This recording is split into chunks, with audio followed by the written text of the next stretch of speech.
একটা বিরাট জায়গায় চলে গিয়েছে, কিন্তু পশ্চিমবঙ্গ বাঁচানি, পশ্চিমবঙ্গ বাঁচানি পার্টির নেতাদের আছে, পশ্চিমবঙ্গ বাঁচানোর দায়িত্ব সাধারণ জনগণেরও আছে। আমরা জনগণ হিসেবে বলছি, আপনাদের কাছে নেতা হিসেবে বলছি, পশ্চিমবঙ্গ বাঁচানোর জন্য আপনারা বিজেপিতে আসেন, একটা ডেট ফিক্স করেন, জেলা সভাপতিকে ডাকবো, বুথ সভাপতি থাকবে, মন্ডল সভাপতি থাকবে, কেন আমার জয়েন করার ক্ষমতা আমার নাই? হ্যাঁ, বুথ সভাপতি থাকবে, সেখানে সেখানে আমাদের মন্ডল সভাপতি থাকবে, এবং জেলার অনুমোদিত যে লোক আছে, জেলা শুনে আসতে পারে না, জেলার অনুমোদিত হয়তো নন্দদায় চলে যাবে, অনুমোদন দেয় উনি, তার হাত দিয়ে আপনাদেরকে জয়েন করতে হবে। জয়েন করে আপনারা ঠিক জায়গাতে আপনারা আসবেন, যে খুব সুন্দর চলে আসেন, কাজের মাধ্যমে আসেন, এটা আমাদের কাছে হাত জোর করে আপনার ফোন নাম্বারটা আপনাদের যেটা মন্ডল সভাপতি আমাদের সুদর্শনদা যোগাযোগ রেখে ডেটটা করবেন, জেলা সভাপতিকে বললেন, বুথ সভাপতির প্রতি অবশ্যই বলবেন, তাহলে বুথ সভাপতি যেন মাস্ট, সেমন লালাই হোক আর লুলাই হোক, যেমনই বুথ সভাপতি হোক, কেননা আমাদের পার্টির এজেন্ডা আছে যে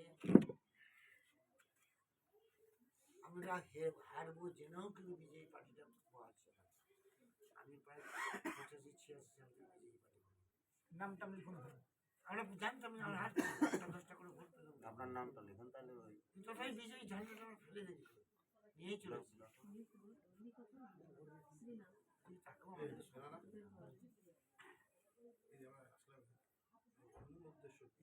এখানে মূল উদ্দেশ্য হচ্ছে, এখানে মানে বিজেপি তো আছে, এখানে সভাপতি থেকে শুরু করে এই কাকারা এখন বিজেপি করতে যাচ্ছে, মানে সিপিএম থেকে আসছে, এই কাকা আরো সবাই আছে, অন্যান্য পার্টিতে চলে গেছে,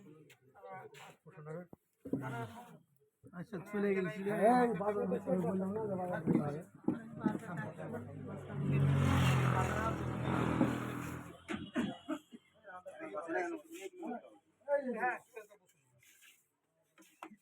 যোগাযোগ করে জেলা,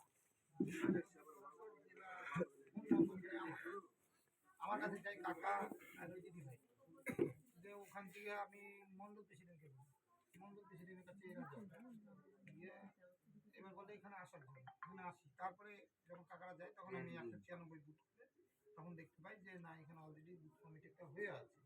তো এবার এখানে যে 1400 ভোটার, তো আমি জানতাম না, আমার জানিও না, এখন জানতে পারবো, তো সে জায়গাটা জানি তাহলে 1400 ভোটার হলে বুথ ভাঙবে, এটা আমাদের কাছে রিপোর্ট আছে যে ভেঙে দেওয়া বিধানসভা।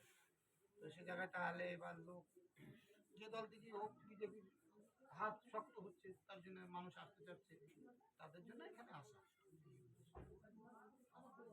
দিদি, আপনি বিজেপিতে আসতে চাইছেন, স্বাগতম। কেন আসতে চাইছেন, কিভাবে, আপনি যদি একটু বলুন। আমার ভালো লেগেছে, ভালো মানে আমি আছি 7 থেকে 8 বছর এই জায়গায়, আমার খুব ভালো লেগেছে, ওখানে আমি আসছি, শুধু আমার ভালোর জন্য না, সবার ভালোর জন্য আসছি, আমি তাদেরকে বাঁচাতে পারি। দাদা, আপনার নাম? কিশোরী মোহন সরকার। আপনি ভারতীয় জনতা পার্টিতে জয়েন করবেন মন্তব্য করেছেন,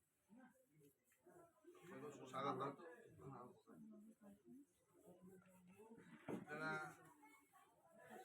যে কেউ পার্টি করতে পারে, কেউ তো বসে থাকে না, কেউ না কেউ কোনো পার্টি করে না, সমর্থন করে, এটা কোনো বর্তমানে কোনো বিষয় না। আপনারা ভারতীয় জনতা পার্টি যদি আপনাদের কোনো কিছু জানার থাকে, বোঝার থাকে, সুবিধা অসুবিধা, সেটা বলুন, বাকিটা আমি পরে আপনাদের যেভাবে বলবো সেভাবে। আরেকটা হচ্ছে উনি এখানকার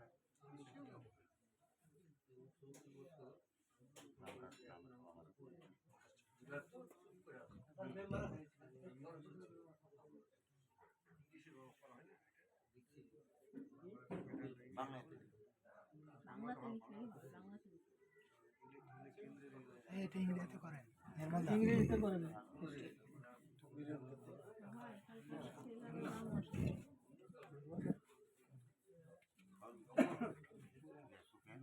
প্রথম কথা হচ্ছে আপনার বাড়ির পাশে জঙ্গলটা পরিষ্কার করে পরে কি গাছ বেরাবে সেটা পরে তখন দেখা যাবে, তাই তো? বিষয় হচ্ছে আমাদের প্যাডের একটা সিস্টেম আছে। আপনারা যারা জয়েনিং করবে, প্রথমত যারা জয়েনিং করবেন একটা ডেট করবেন, আমাদের মন্ডল সভাপতি শক্তিকেন্দ্রের প্রমুখ এরা অবশ্যই থাকবেন। তারপরে জেলা যদি কাউকে অনুমোদন করে যে জেলার তরফ থেকে একজন যাবে, সেটা মন্ডল সভাপতি যোগাযোগ করবেন সভাপতির সাথে, তিনি আসবেন। আপনারা যারা জয়েনিং করবেন একটা লিস্ট বানাবেন, একটা লিস্ট বানাবেন। এদিকে একটু শুনুন,